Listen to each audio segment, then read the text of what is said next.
All right, here we go.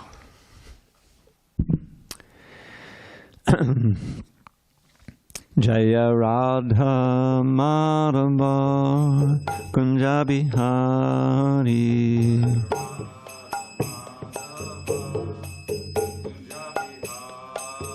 Jaya Radha Madhava Kunja Bihari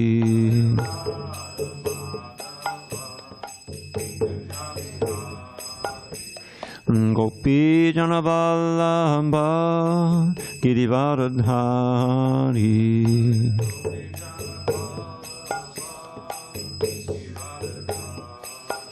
Jaya Gopi Jana Vallabha Girivardhari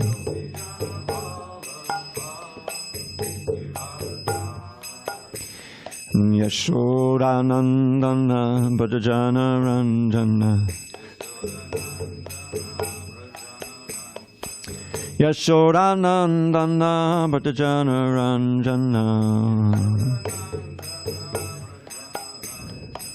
Yamuna Tira Vanachari Yamuna Tira Vanachari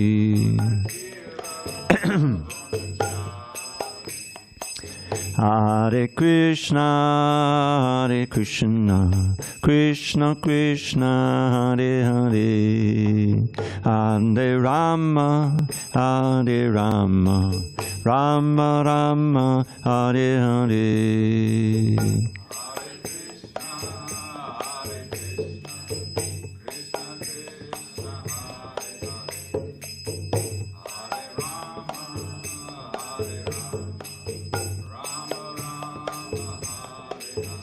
Hare Krishna, Hare Krishna, Krishna Krishna, Hare Hare, Hare Rama, Hare Rama, Rama Rama, Hare Hare.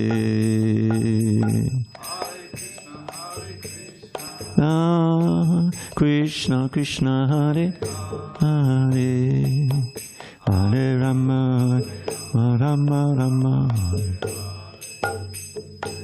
Hare Krishna, Hare Krishna, Krishna Krishna, Hare Hare, Hare Rama, Hare Rama, Rama Rama, Hare Hare.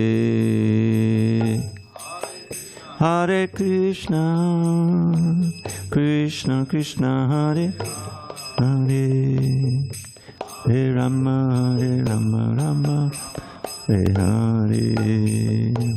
Jaya Radha Madhava Kunja Bihari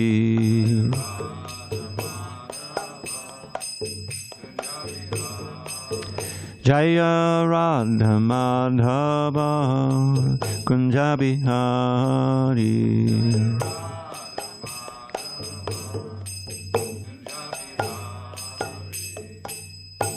Jaya Viṣṇupāda Paramahamsa Padavajikacharya Ashtottara Sri Srimad Divine Grace Srila A.C. Bhaktivedanta Swami Prabhupada Ki Jai. ISKCON BBT founder Acharya Srila Prabhupada Ki Jai.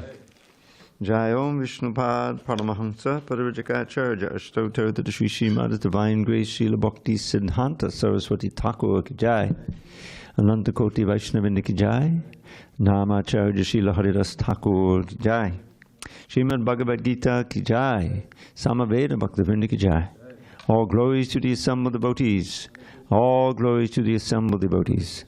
All glories to the assembled devotees. All glories to Sri Guru and Gauranga.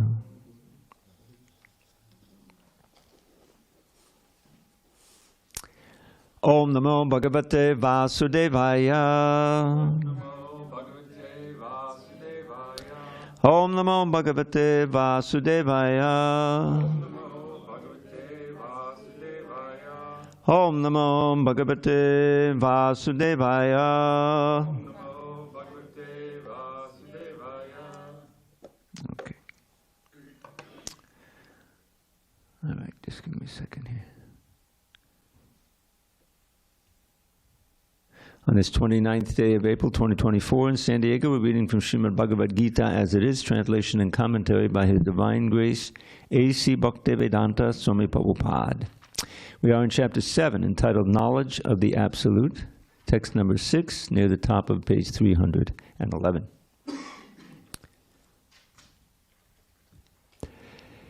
Etad Yonini Bhutani Sarvaniti Upadarya Aham Kṛṣṇasya Jagataha Prabhavaha Pralayas Tatha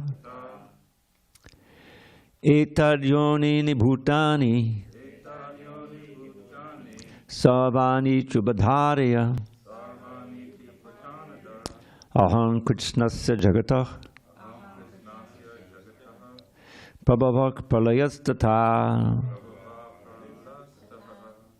Okay, before we go on. Now those little H's with a dot under them, you see that? In the second line we have 3 of them, right? So in the middle of the line, they're not actually pronounced. Like we do this individual words, and it's Jagataha. But in the flow of the verse, it's Jagatah. It's like a little Jagatah, Prabhavah, Pralayastata. And if it was at the end of the line, either the first or second line, we can say Prabhavaha. Okay? Hare Krishna. Page 311. Welcome. Okay, let's try again. Etad yonini bhutani sarvani chupadharya Aham Kṛṣṇasya Jagatah Prabhavah Pralayastata Etad yonini bhutani sarvani chupadharya Aham Kṛṣṇasya Jagatah Prabhavah Pralayastata. Go ahead, Chen. Etad yonini bhutani sarvani chupadharya Aham Kṛṣṇasya Jagatah Prabhavak Pralayastata. Anyone over here on the men's side want to try? Go ahead, Simon. Etad yonini bhutani sarvani chubadharya Aham Kṛṣṇasya Jagatah Prabhavak Pralayastata. Prabhu? No? Anyone else on the men's side? I guess not. No? Tapas, save us. He's always there. Maybe not.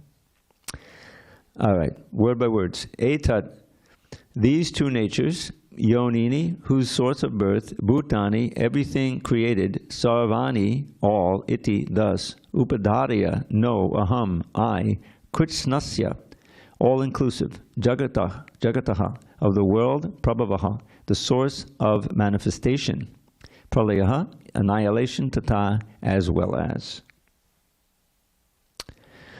All created beings have their source in these 2 natures. Of all that is material and all that is spiritual in this world, know for certain that I, Krishna, am both the origin and the dissolution. Purport. Everything that exists is a product of matter and spirit. Spirit is the basic field of creation, and matter is created by spirit. Spirit is not created at a certain stage of material development. Rather, this material world is manifested only on the basis of spiritual energy. This material body is developed because spirit is present within matter. A child grows gradually to boyhood and then to manhood because that superior energy, the spirit soul, is present. Similarly, the entire cosmic manifestation of the gigantic universe is developed because of the presence of the Supersoul, Viṣṇu. Therefore, spirit and matter, which combine to manifest the gigantic universal form, are originally 2 energies of the Lord. And consequently, the Lord is the original cause of everything. A fragmental part and parcel of the Lord, namely the living entity, may be the cause of a big skyscraper, a big factory, or even a big city. But he cannot be the cause of a big universe. The cause of the big universe is the big soul, or the Supersoul. And Krishna, the Supreme, is the cause of both the big and small souls. Therefore, he is the original cause of all causes. This is confirmed in the Katha Upanishad 2.2.13. Nityo nityanam chetanas chetananam. Om jnanatimrandasya jnananjana shalakaya chakshurun milatam mena tasmai shri gurave namaha. I was born in the darkest of ignorance, but my spiritual master Srila Prabhupada opened my eyes with the torchlight of knowledge. I offer my humble obeisances unto him and to all members of Sri Parampara, the disciplic succession. So, let's see, where have we come now? Go back to text 4, and we'll see that Krishna is listing the different material energies that comprise this creation. When you think about it, it's all this, a conglomeration of solid matter and liquids and gases and radiant energy like fire, right? And then subtle energy, the mind, intelligence, and ego, these are also material. They're subtle material energies. And so that's the building blocks. And it's all moving according to spirit. And spirit means consciousness. Consciousness means intelligence. And the supreme intelligence and supreme consciousness that is the source of everything is Krishna. That's what we're just reading about here. Bhumarapa Onovaya, text 4 lists the 8 material energies, means that's those which are not conscious. Then besides these, he says in text 5, these are aparayam, apara. Para means supreme, like the para shakti, or like that. Apara means inferior. So these are matter, they're unconscious. But there's another one, anyam, prakritim vidime param, the para prakriti. So the apara prakriti and the para prakriti. The para prakriti is us, the living entities. Jiva bhutam mahabaho. Jiva bhutams mean the combination of the soul and the matter that makes all of the jivas and the bodies. Yayedam dayate jagat. So these living entities, the jivas, we're sustaining the universe and our little universe. Actually, each body is our own little universe. And we're sustaining it. If the soul leaves, that's death. And the body degrades to its elements. We know that. Either you burn it, bury it, no good. That which was so valuable to you is useless now in a second. So that's what was text 5. So then he says, he summarizes in the present verse, Etad yonini. Yonini means the source of birth. For all living entities, these sarva anichubadari, all of them, these two energies.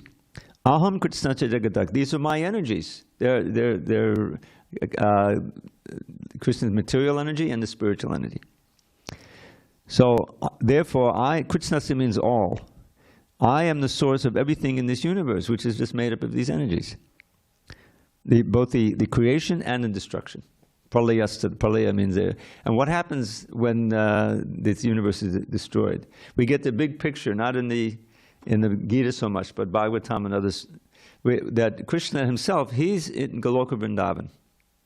His business is just to enjoy there. So what about all of this creation, right? And it's kind of like a big prison house. It's not a place of enjoyment. Dukali and Mishashvatam. We try to enjoy a little bit, but ultimately it's suffering. Old age, disease, and death, wars, climate change, COVID-19. There's always something, you know. So that's what this material world is. So that's Krishna's external energy. This is the rebellious souls. We're in the minority. The understanding is we all started in the spiritual world. But somehow or other, we thought that we'd like to compete with Krishna rather than to serve Krishna. And he gives us this minute free will, because without the free will, there's no meaning to love. The whole point that Krishna wants to enjoy, what does he enjoy? Rasa. See? There's one of these Upanishadic phrases, Raso Vaisa. Raso Vaisa means he is rasa, he's dedicated to enjoying all these myriad relationships. We know from we read the Krishna book, the 10th canto. In the idyllic world, what's going on? right? He's an adolescent boy. And then, people sometimes ask, I've been asked this question, I learned recently how it works. Because some of Krishna's most endearing pastimes are when he's this little child, right? He's stealing butter, he's tormenting the elder gopis. Not really tormenting them, they come and complain to Mother Yashoda. Your boy, he's just stealing our food. He comes in and he steals our yogurt and butter all the time. You have to punish him, right? They just really came over to see him. And there's these paintings of him sitting there. One of my favorite paintings. And he's got some butter and yogurt, he's overflowing the pot, and he's looking with his eyes of love. And he's looking at these elder gopis and they're just melting, Oh, we can't stay mad at him, So there's all these endearing childhood pastimes. So what happens in Goloka Vrindavan? He's got this eternal form. His eternal form is adolescent form, 14, 13, like that. That's it. He doesn't get older. What about all those baby forms? Well, when he's with his mother and these elder gopis, they see him in that form. He manifests that little baby form because that's what they want to see. And he wants to drink in that love. He's drinking their love and they're drinking his love. And that's the whole business there. That's what the ideal world. And the level of enjoyment, Rupa Goswami, he describes in his Nectar of Devotion. It's worth reading. What's the different ways that we can enjoy? Well, there's three basic different categories. Material enjoyment, which we're familiar with. Sense enjoyment, it can also be subtle, the mind, reading, whatever. But that's one kind of enjoyment. And the real problem with it, it's temporary. You can't, you enjoy it for a while, then you can't enjoy it anymore. If you do enjoy too much and there's a reaction, then you suffer. Oh, this tastes so good. Let me have another one. Let me have more. Why don't I just keep eating, Oh, God. I'll tell you a little story. This is, I may have told it before. I don't think most of you are there. Way back, I forget how many years ago it was, 25 years maybe, I was in Mayapur. And, I work for the Bhaktivedanta Book Trust. I've been doing that service since 74, 75, many, many years. So the Bhaktivedanta Book Trust has like trustees, and each one has a certain language in a certain area of the world. There was a devotee there named Nareshwar, who was in charge of the Australian, New Zealand BBT, and he prints books for there. So it just so happened that even though I was sitting in Miami working on the Bhagavatam, I was working under him because he was the one who was going to print the Bhagavatam when it got printed. The BBT in LA was funding our whole office, but he was going to pay for printing. It's a big expense. So anyway, I went there, and he was there. He had a little apartment. So he invited one of our sannyasis, Suhotra Swami, two sannyasis, and at that time another one, I forget his name right now. And he asked, "Would you like to be part of this pizza eating contest, Dravida?" I said, "Yeah," because I knew he made nice pizza. So he went over to his place, and that was the last pizza eating contest I ever had. So I didn't win, thank God, But one of the sannyasis, I remember him lying on the back, and he was eating some of the pizzas, and he was just lying there, they'd eaten so much. I couldn't, obviously, I'm just a skinny guy. I couldn't eat that much. But for 3 days, I didn't eat anything. It's just like I was not hungry, and I didn't want to eat. It was that kind of thing. Finally, I got back to normal. So that's the problem with material pleasure. As I like to quote, this classic verse, Yehi sangsparsija bhoga dukkayonaya ebate ajantavanta koteya nateshu ramate buddha. Intelligent people don't take part in the pleasures that are due to the contact of the senses with the sense objects. Such pleasures are the sources of all misery, and they have a beginning and an end, and so the wise do not partake in them. Well, okay, what kind of other pleasure is there? Previous verse. Vayasparsheshu asaktatma vindadyatma niyat sukham sab brahma yoga yuktatma sukham akshayamashnute. Now the last phrase is sukham akshayamashnute. They enjoy unbreakable, unending happiness. Where do you find that in the material world? Never. So how do you get to that point? Bhaya also not attracted to the contact of the senses with the senses. Bhaya means external. Vindajatmani, they're enjoying the pleasure within. Well, what is that? What is that pleasure? Sab Brahma Yoga Yuktatma means the soul linked to Brahma. Now, Brahman is a broad term meaning the Supreme Spirit. It can be in the impersonal spirit, the white light, Brahma Jyoti. It can be in the Supersoul, or ultimately it means Krishna. He's Brahma. So always staying linked to Krishna with your consciousness by means of the mind and the intelligence and the senses and everything else that you have, you see. That's Bhakti Yoga. So that contact, that service to the Supreme yields a pleasure that's way beyond material pleasure. So the example in the Nectar Devotion I was referring to, Rupa Goswami says, well, okay, the pleasure of the senses is like just a drop compared to Brahmananda. Brahmananda is when you're simply merged into the bright light. That's also very pleasurable. But unfortunately, it's not enough to keep you there. Eventually you get curious about going back down again, so it's hard to stay there. It's not the final goal for devotees. So, and Brahmananda is like a drop in the ocean of Premananda. This is what we're looking for, Prema.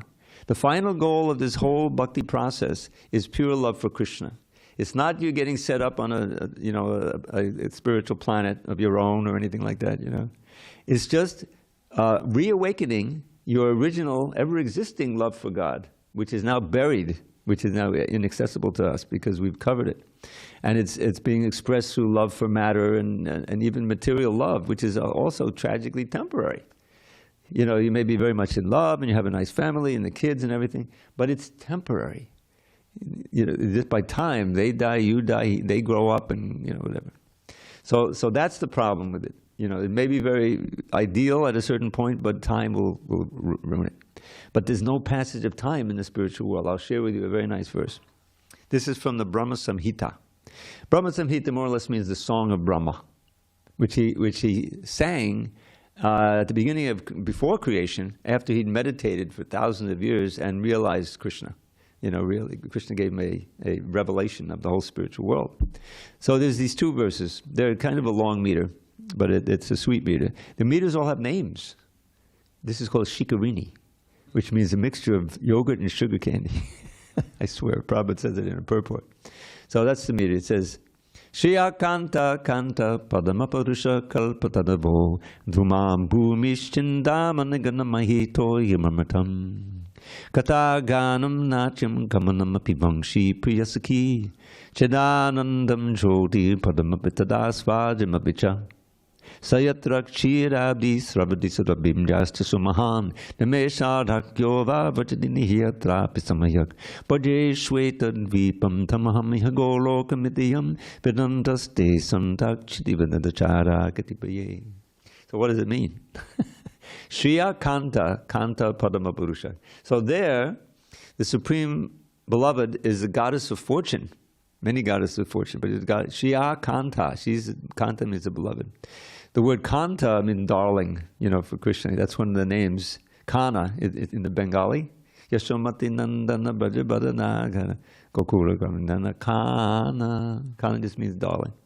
So the lovers there of Krishna, he's the supreme lover, is the Supreme Personality of Godhead, Krishna. And he's loving all these goddesses of fortune.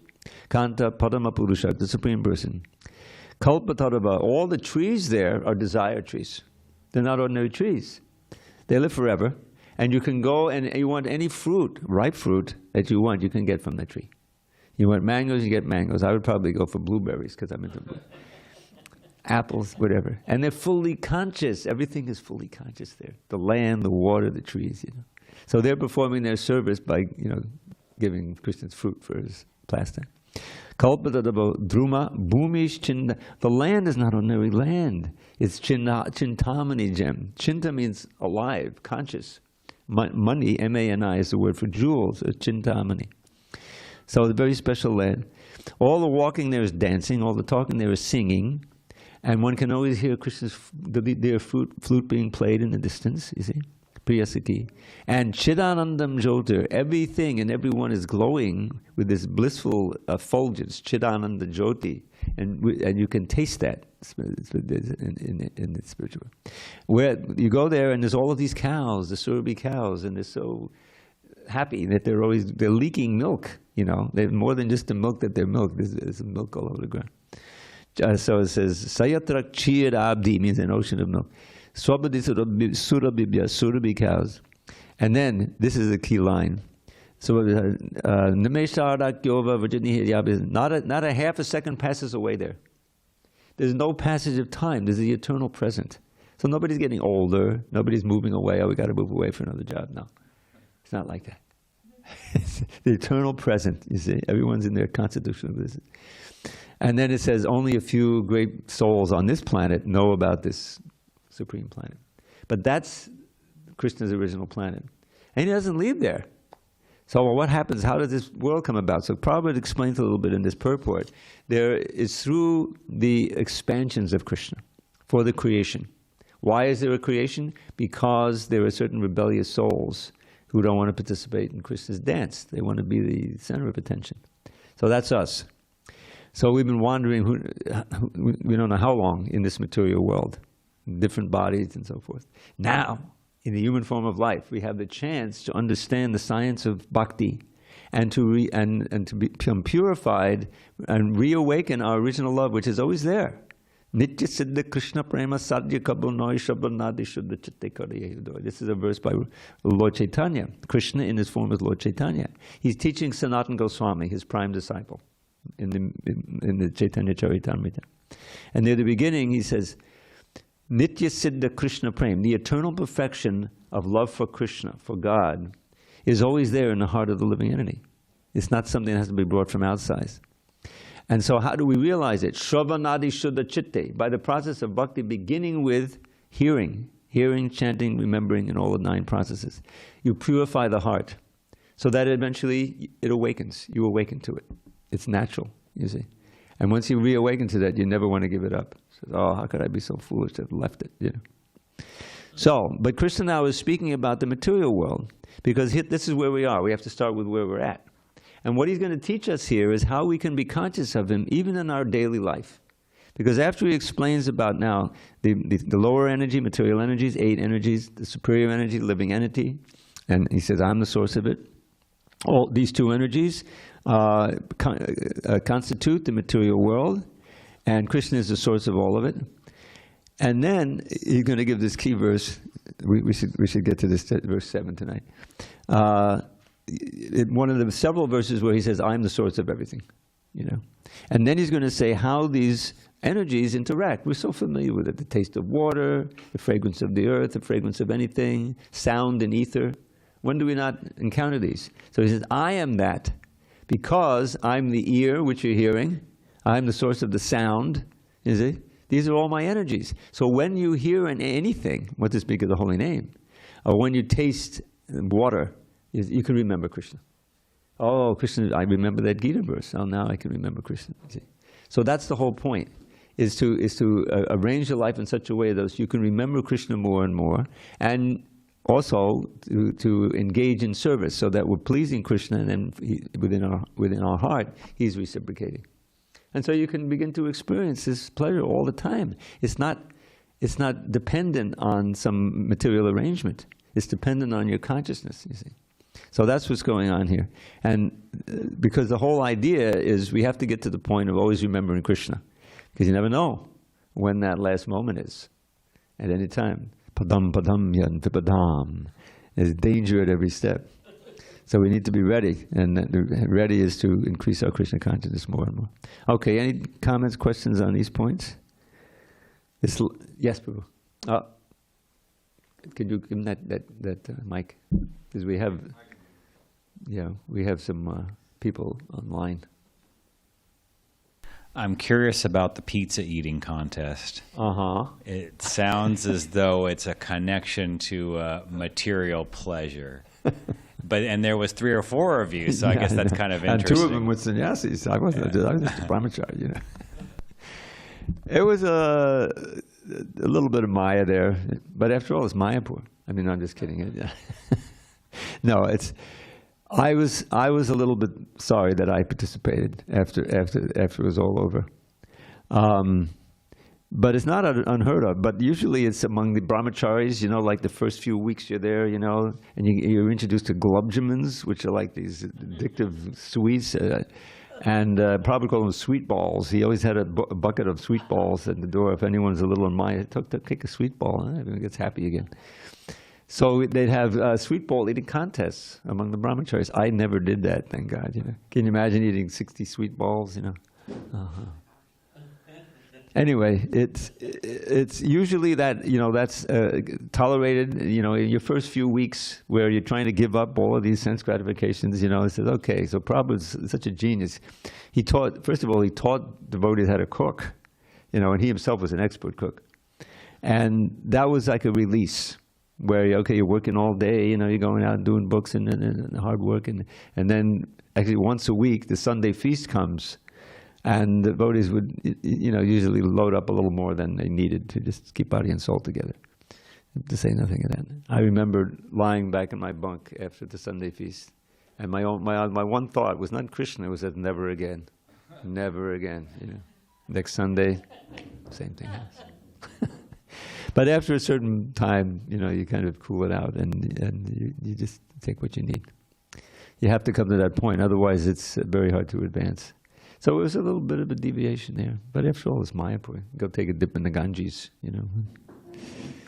What were you going to say? Well, since I have the mic, I guess I should ask something. Hare Krishna. So where does the jiva go from Brahma Jyoti? What dictates where the jiva goes? Is it? Well, they come back down. They come back down here to the earth. There's a earth, yeah. Well, okay. Usually they come from earth, they go back to.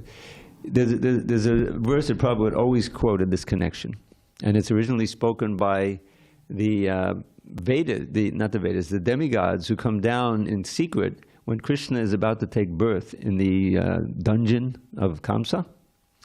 And so they're there kind of in subtle form, no one can see them, but they're chanting these prayers to Krishna before he appears. It's a wonderful thing. He's coming to earth, he's going to appear. So one of the verses goes like this: Ye and ye adabindaksha vimuktamaninas tvayasta bhavad avishuddha buddhaya aduha kutrena parang palang tata patantyado anadvita yushmarangraya. So what is saying? They're praising his devotees. And then they say, besides these devotees, there's others. Ye and ye adabindaksha, O lotus-eyed Lord, who think that they're liberated. These are the impersonalists. Yes, vimuktamaninas. But they're against serving you. That's why they're impersonalists. And so their intelligence is not really pure. Avishuddha buddhaya. And so what's their destiny? What happens? Aruha kritrena parang padang. A few of them, not all of them, but those who really have determined and they practice severe austerities, because without bhakti, how are you going to get the higher taste? How are you going to drag your attention away from material life? Can you imagine trying to transcend, without the holy name, without association, without prasadam, without the deities, just sitting on a mountain somewhere, Hare Krishna. No Hare Krishna. This is Om. Om, only very, very few can do that. So those who manage to, with great effort, transcend param padam, means to the Brahman platform, Brahma Jyoti. Param padam patantyado, but they come down again, they fall down again. Patantyado, anadvita yushmarangriya, because they're averse to serving your lotus feet. They can't get the higher taste. So that's the destiny generally. It's very, people don't stay in the Brahma Jyoti, because it's not fulfilling. That's the nirvishesha shunyavadi that Prabhupada is saving us from. You chant his pranam mantras, which he wrote. He came to America. And the second one is Namaste Saraswati Devi. His relationship to Saraswati, Bhaktisana Saraswati. Gauravani Pracharine. He's propagating. Prabhupada owes you the word preach because it's similar to pracharine, but preaching kind of has a negative, wants to be preached to. But he's propagating the teachings of Lord Chaitanya. Gauravani, Gaur is the golden Lord, golden avatar. So what's the result? Nivishesha shunyavadi paschatya desha tarine. So when you see these compounds, just a little hint about the Sanskrit. If to really suss out the meaning, you go to the last word, and then you go back. So Tarane means he's delivering the residents of Paschatya Desh. That's the Western world in Sanskrit, Western world, from these two things. Nirvishesha Shunyavadi. This word vadi is generally a suffix that means a philosophy. It means what you speak, you're speaking. So shunya is voidism. That's even more radical. That's like the Buddhists, he rejected all the Vedas and stuff. And it was just, the ideal is just to end your existence entirely and become a void, And nirvishesh, that's Mayavadi. Nirvishesh means no details, no varieties, all of this that you hear about in Leela. And they even have a philosophy. That's just the sentimentalists. The real thing is gyan, knowledge, knowledge of the absolute.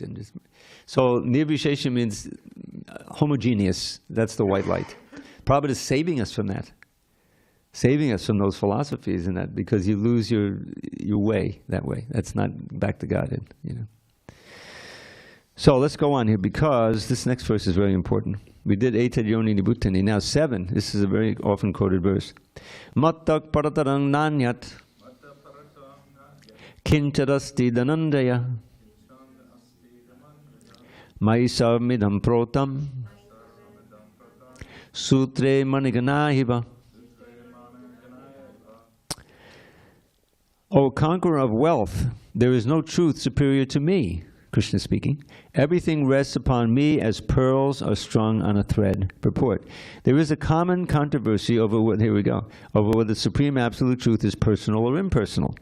As far as the Bhagavad Gita is concerned, the Absolute Truth is the personality of Godhead, Sri Krishna, and this is confirmed in every step. In this verse in particular, it is stressed that the Absolute Truth is a person. That the Absolute Truth means the source of everything. That's kind of a shortcut for it. In this verse, in particular, it is stressed that the Absolute Truth is a person. That the personality of Godhead is the Supreme Absolute Truth is also the affirmation of the Brahma Samhita. The famous verse, Ishvarak Parama Krishna Satchidananda Vigraha. That is, the Supreme Absolute Truth, personality of Godhead, is Lord Kṛṣṇa, who is the primeval Lord, the reservoir of all pleasure. Govinda, and the eternal form of complete bliss and knowledge. These authorities leave no doubt about the Absolute Truth, that the Absolute Truth is the Supreme Person, the cause of all causes. The impersonalist, however, argues on the strength of the Vedic version given in the Shvetashvatara Upanishad 3.10. Tato yad uttarataram tad arupam anamayam ya etad vidur amritaste bhavanti atetare dukkam eva piyanti. In the material world, Brahma, the primeval living entity within the universe, is understood to be the supreme amongst the demigods, human beings, and lower animals. But beyond Brahma, there is the transcendence, who has no material form and is free from all material contaminations. Anyone who can know him also becomes transcendental, but those who do not know him suffer the miseries of the material world. The impersonalist puts more stress on the word arupam. Arupa means no form.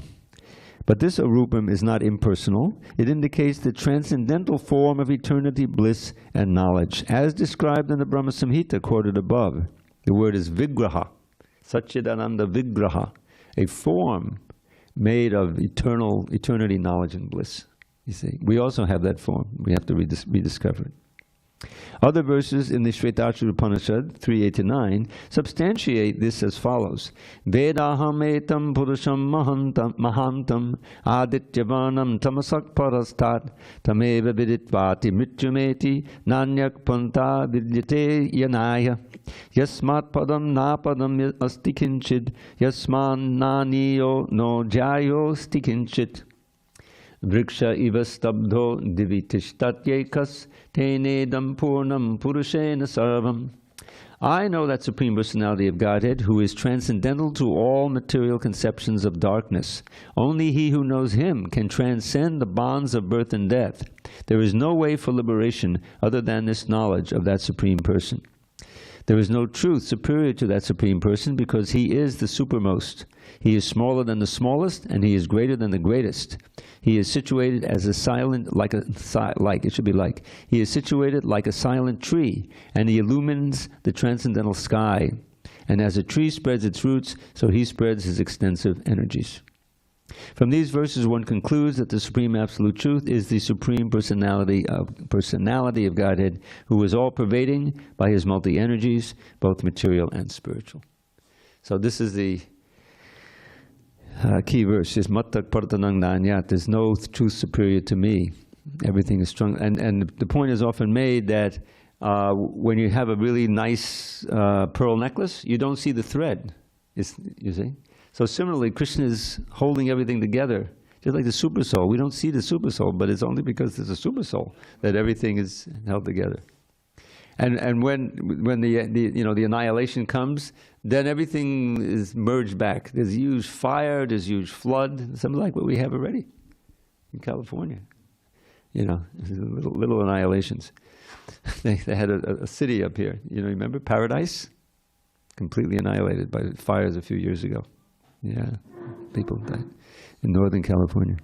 But anyway, so these verses. Now, one thing you notice, just a side note, as Maharaj would say, when you get to these Upanishadic verses, they're not quite as perfectly composed. The meter is a little, unusual. You have to. It's not a major thing to worry about. But what it should do is to help you to appreciate the wonderful Sanskrit poetry in books like the Bhagavatam that we have, and the six Goswamis writing. So much of it is the beauty of the Sanskrit is in itself attractive. It's not just conveying information. I'll give you example like the Krishna Karnamrita. Madodam madodam babadasya vibhava madodam madodam badanam madodam madogandi madhusmitameta daho. Madodam madodam madodam madodam. You'll never find that in the Upanishads. Sweet, sweet is my dear Lord's form. Sweet is still His face so fair. But His honey-scented gentle smile is sweet beyond compare. That's Lord Chaitanya's movement, is to attract with the most attractive features of Krishna, the holy name, which everything is there. And this is our only hope. We're not going to become great yogis, much less Arjuna rejected it in the last chapter. He said he couldn't do it. What to speak of us? So don't waste time, Just start chanting Hare Krishna, come, and hear and chant and dance, Don't worry about meditation. Of course, during the japa period, we try to focus as much as possible, and gradually it's easier to chant. But the whole thing is the attraction, is giving Krishna in the most attractive way that will enchant even on the material level. And then if we continue and we understand the philosophy, we're able to become serious and become attracted eternally. Because we're already, that's our natural state. Okay. Any comments or questions? Let us go on. So now he's going to start listing the things in the material world that are Him, and that we can easily remember Him by just remembering these verses. Rasoham apsakonteha prabhasmi shachisuryayoho pranavak sarva vedeshu shabdake paurushang nushu. O son of Kunti, I am the taste of water, the light of the sun and the moon, the syllable Om in the Vedic mantras. I am the sound in ether and the ability in man. Purport. This verse explains how the Lord is all-pervasive by His diverse material and spiritual energies.